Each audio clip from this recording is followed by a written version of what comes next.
Hello and welcome everyone to my another video. I am Chitrali Vande, currently studying in Orenburg State Medical University, Russia. ठीक है, तो इस video में हम बात करेंगे नेक्स्ट के बारे में। तो आज है 27 जून ट्यूसडे। तो आज एक वेबिनार होने वाला था 2:30 PM पे 2:30 बजे, जिसमें ये बताने जाने वाला था जितने भी लोगों के नेक्स्ट को लेकर के जो भी क्वेश्चंस हैं उनको लेके आपको एक क्लियर कट आइडिया मिलने वाला था। ठीक है, तो ये वेबिनार कुछ टीचर्स ने एंड कुछ स्टूडेंट्स ने अटेंड किया है। तो इस वेबिनार के बाद एक पीपीटी आई है। सबसे पहले नेक्स्ट का एग्ज़ाम होता क्या है, ठीक है। तो अब तक के जितने भी बच्चे बाहर से एमबीबीएस करके आते थे, अब्रॉड से मानिए इंडिया से बाहर से जितने भी बच्चे एमबीबीएस करके आते थे वो एफएमजी का एग्ज़ाम देते थे। तो एफएमजी का जो एग्ज़ाम होता था ये सबसे पहले ये अब तक के क्वालिफाइंग एग्ज़ाम था, कॉम्पिटिटिव एग्ज़ाम नहीं था। ठीक है, तो इसमें 300 मार्क्स का पेपर होता था, 300 क्वेश्चंस होते थे, नेगेटिव मार्किंग नहीं होती थी एंड आपको 150 मिनिमम मार्क्स लाने होते थे ताकि आप इंडिया में एलिजिबल हो जाए प्रैक्टिस करने के लिए। ठीक है, तो अभी ऐसा रूल है कि अब जो होगा वो नेक्स्ट का एग्ज़ाम होगा और एफएमजी का एग्ज़ाम नहीं होगा। ठीक है, तो ये एग्ज़ाम सबसे पहला पॉइंट ये है कि next will be conducted for 2019 batch. Then second is ये 2 फेजेस में कंडक्ट होगा, एक होगा मई में एंड सेकेंड होगा नवंबर में। Then next one will be a computer based MCQ exam and next 2 will be a practical exam and next 4 batches prior to 2019 batch interns and post interns might have an option for NEET PG। So ये video में आपको ये सारे points का एक clear explanation मिल जाएगा, तो so keep watching. ठीक है, तो ये एग्ज़ाम कब से होगा इसको लेके सबसे बड़ा सवाल था। तो अभी भी 2023 के जो दिसंबर मंथ में है इसमें नेक्स्ट का एग्ज़ाम होगा या एफएमजी का एग्ज़ाम होगा, इस पे अभी तक के कोई भी क्लियर पिक्चर नहीं है। तो अब नेक्स्ट का एग्ज़ाम कब होगा? सबसे पहले नेक्स्ट का एग्ज़ाम होगा 2024 में, और 2024 में नेक्स्ट का एग्ज़ाम कौन कौन देगा? तो नेक्स्ट का एग्ज़ाम जो सबसे पहले होगा वो 2019 का जो बैच होगा वो सबसे पहले नेक्स्ट का एग्ज़ाम देगा। ठीक है, तो जितने भी इंटर्न्स एंड पोस्ट इंटर्न्स हैं वो नीट PG का एग्ज़ाम देंगे। ठीक है, एंड नेक्स्ट 1 भी कंडक्ट होगा 2024 में। ठीक, तो इसका मतलब ये है कि 2024 में नेक्स्ट 1 का भी एग्ज़ाम होगा और नीट PG का भी एग्ज़ाम होगा। इसके बाद अभी नेक्स्ट कैसे स्टेप्स में कंडक्ट कराया जाएगा? सबसे पहले नेक्स्ट स्टेप 1 होगा एंड उसके बाद 1 साल का बच्चे का इंटर्नशिप रहेगा, आप अपनी 1 साल की इंटर्नशिप करोगे। उसके बाद आपका नेक्स्ट का स्टेप 2 होगा। तो नेक्स्ट का जो स्टेप 1 है ये एक MCQ एग्ज़ाम के बेस्ड होगा।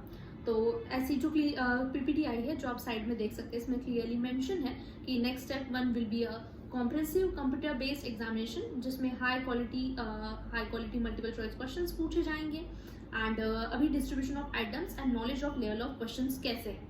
ठीक है, तो नेक्स्ट स्टेप 1 जो है ये एक्चुअली मेडिकल स्टूडेंट्स के लिए कंडक्ट कराया जाएगा, स्टेप 1 MCQ एग्जाम। तो बहुत लोगों को ऐसा था कि हम कहाँ से पढ़े ऐसा सबको देखो, तो बिल्कुल भी सिलेबस बिल्कुल भी चेंज नहीं है एंड सिलेबस सेम वही है, आपको पढ़ना वही है, चाहे आप प्रेप से पढ़ो चाहे आप मैरो से पढ़ो। सेम चीज़ हुई थी नीट को लेकर के मेरे वक्त में, लाइक तब मैं 12th में थी एंड तब पहले था हमारे वक्त AIPMT था, PMT था एंड AIPMT होता था, उसके बाद आया था नीट का एग्ज़ाम। ठीक है, जब मेरा 11th हो गया था। तो सेम चीज़ अभी है कि अभी आपका नेक्स्ट का एग्ज़ाम हो गया है एंड जब भी पहली बार एग्ज़ाम होता है ना, एग्ज़ाम थोड़ा सा इजी होता है, ऐसा ये मेरा पर्सनल थॉट है। जो नीट का एग्ज़ाम हुआ था सबसे पहला 2018 में, 17 में मेरा 12th पास आउट है ना, 2017 में शायद नीट का एग्ज़ाम सबसे पहली बार नहीं हुआ था, पहले AIPMT होता था फिर नीट आया, तब तो वो वाला एग्ज़ाम कंपैरेटिवली इजी हुआ था सेम। तो पहली बार नेक्स्ट का एग्ज़ाम जो होगा वो थोड़ा इजी होगा, उतना डिफिकल्ट नहीं होगा, ये क्लियरली मेंशन है। ठीक है, जहाँ पे इन्होंने ऐसा बताया कि किस लेवल पे क्वेश्चंस होंगे और किस लेवल के बेसिस पे क्वेश्चन का मतलब क्या, मतलब बच्चे को जो नॉलेज होना चाहिए उस पर ये एग्जाम बेस्ड होगा। तो इसमें क्लियरली मेंशन है कि मस्ट नो क्वेश्चंस, मतलब कोई भी MBBS स्टूडेंट को जो चीज़ें पता होनी चाहिए उस पर 60% आप वही होंगे, मतलब 60% मस्ट नो क्वेश्चन होंगे and nice to know 30% extra knowledge जो आपका होना चाहिए एंड मे नो जो चीज़ें आपको पता हो सकती है, इस पर 10% क्वेश्चन होंगे।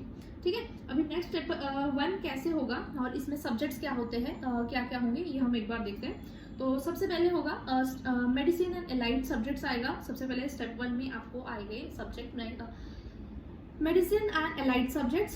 सेकंड होगा surgery and allied subjects 120 question. Obstetrics and gynaecology 120 question. जितने भी 120 क्वेश्चंस वाले होंगे उसके लिए आपको 3 घंटे का समय दिया जाएगा पेपर के लिए। एंड जितने भी छोटे सब्जेक्ट्स होंगे जैसे कि पीडियाट्रिक्स, छोटे सब्जेक्ट्स इन द सेंस इसमें से क्वेश्चंस कम है, 60 क्वेश्चंस है। तो पीडियाट्रिक्स, ऑटोराइनोलैरिंगोलॉजी, ईएनटी एंड ऑप्थेल्मोलॉजी, इनमें से आपको 60 क्वेश्चंस और आपको इसके लिए ड्यूरेशन दिया जाएगा 1.5 आवर्स, 1.5 घंटे का। तो अब हम स्केड्यूल पे आते हैं कि एग्जाम कैसे होगा। तो इन्होंने ऐसा किया है कि एक बड़ा subject like medicine and allied subjects के साथ होगा पीडिया का एग्जाम।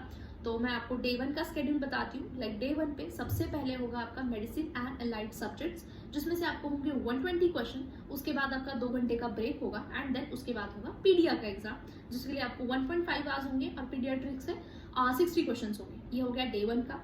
देन डे 2 पे ऐसा होगा कि आपको सर्जरी एंड एलाइड सब्जेक्ट्स होंगे, जिसके लिए आपको 3 आवर का ड्यूरेशन मिलेगा, फिर 2 आवर का ब्रेक होगा, 2 घंटे का ब्रेक। उसके बाद ईएनटी होगा, दैट इज ऑटोराइनोलैरिंगोलॉजी, जिसके 1.5 आवर्स, 60 क्वेश्चन। देन डे 3 पे होगा ऑब्स एंड गायनेकोलॉजी, जो होगा 3 आवर्स के लिए 120 क्वेश्चन, फिर 2 घंटे का ब्रेक एंड बाद में ऑप्थेल्मोलॉजी 1.5 आवर्स के लिए अगेन 60 क्वेश्चंस। तो इन्होंने ऐसा पेपर का सब्जेक्ट वाइज डिस्ट्रीब्यूशन किया है जिसमें क्वेश्चंस क्लियरली मार्क्ड है। तो ये अच्छी बात है कि अभी सीधा आपके पास एक बड़े बड़े सब्जेक्ट से 120 क्वेश्चंस आ रहे हैं। तो जिनके भी ये सब्जेक्ट खत्म हो गए जैसे ऑब्स एंड गायनी, तो उनके लिए एक बहुत एडवांटेज भी है ये। ठीक है, अब ये हो गया सारा सब कुछ नेक्स्ट स्टेप 1 को लेकर के। इसके बाद आपकी 1 साल की इंटर्नशिप होगी एंड अब नेक्स्ट स्टेप 2। तो नेक्स्ट स्टेप 2 कौन कंडक्ट कराएगा? तो नेक्स्ट स्टेप 2 आप जिस भी स्टेट के हैं उस स्टेट की यूनिवर्सिटीज नेक्स्ट 2 का जो एग्जाम है वो कंडक्ट कराएगी। एंड नेक्स्ट स्टेप 2 को लेकर के जो भी डाउट थे, एक प्रैक्टिकल एग्जाम होगा जिसमें आपका क्लिनिकल एक्सपोजर, क्लिनिकल नॉलेज कितना है, आप में डिसीजन मेकिंग एबिलिटी है या नहीं, ये सारी चीजें चेक करी जाएगी। ठीक है, तो एंड कम्युनिकेशन स्किल्स इसमें आप देख सकते हैं। Next step 2 shall be comprehensive practical clinical examination to be conducted after completion of internship that evaluate competencies in clinical diagnosis, patient examination, clinical decision making, practical and communication skills necessary to practice for modern system of medicine, especially in India.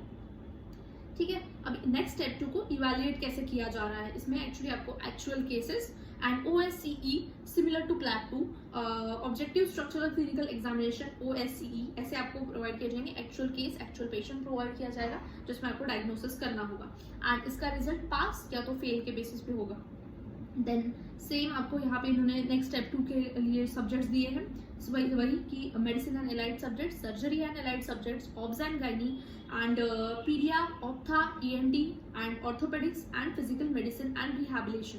तो एक नया ये चीज़ इन्होंने add करी है कि PMR एक add होगा, बिकॉज बहुत सारी जगह पे ऐसा हुआ कि ऑर्थोपेडिक्स के साथ PMR अवेलेबल नहीं होता, इसलिए उन्होंने ये एक PMR चीज़ जो एक सब्जेक्ट है ये ऐड करा है ताकि बच्चों को इसका नॉलेज हो और ऑर्थोपेडिक्स के साथ ये एक अवेलेबल हो, इसलिए। Then the next time step 2 का जो भी टाइम शेड्यूल है वो दिया है अभी। एंड सबसे पहले नेक्स्ट का जो स्टेप 1 होगा ये 2 बार होगा, लाइक एक एग्जाम मई में होगा, एक नवंबर में होगा। ये एक एडवांटेज भी है एक तरीके का, बिकॉज ऐसा हो सकता है कि कभी कभी एग्जाम के टाइम पे तबीयत खराब हो जाए या किसी रीजन की वजह से कोई एग्जाम ना दे पाए, तो वो मई का एग्जाम ना देते हुए नवंबर का एग्जाम दे सकता है। ठीक है, एंड उसके बाद आपका 1 साल का इंटर्नशिप होगा। देन नेक्स्ट स्टेप 2 एंड अब PG की काउंसलिंग कैसे होगी? अब जब आपका नेक्स्ट स्टेप 1 हो गया, उसके बाद आपकी इंटर्नशिप हो गई 1 साल की, उसके बाद आप नेक्स्ट स्टेप 2 दे सकते हैं एंड नेक्स्ट स्टेप 2 क्वालिफाई करने के बाद आप PG की काउंसलिंग करोगे। तो इसको लेकर के एक अब अच्छा क्लियर पिक्चर अब हम सबको मिल गया है नेक्स्ट को लेकर के जितने भी डाउट्स थे। एंड बहुत लोगों का ये कहना था कि एक बार मॉक टेस्ट होनी चाहिए, तो मॉक टेस्ट कंडक्ट कराया जाएगा, एम्स दिल्ली में कराने वाले हैं, मतलब वो लोग नेक्स्ट स्टेप 1 का मॉक टेस्ट कंडक्ट कराएंगे 28 जुलाई 2023 को, जिसके बाद आपको हम सबको एक क्लियर पिक्चर मिल जाएगा कि एग्जाम कैसे होगा एंड कैसे क्वेश्चंस होंगे, लेवल ऑफ क्वेश्चंस क्या होगा। तो आई होप इस वीडियो में आपके जितने भी डाउट्स हैं वो क्लियर हुए होंगे। So that's it, thank you for watching.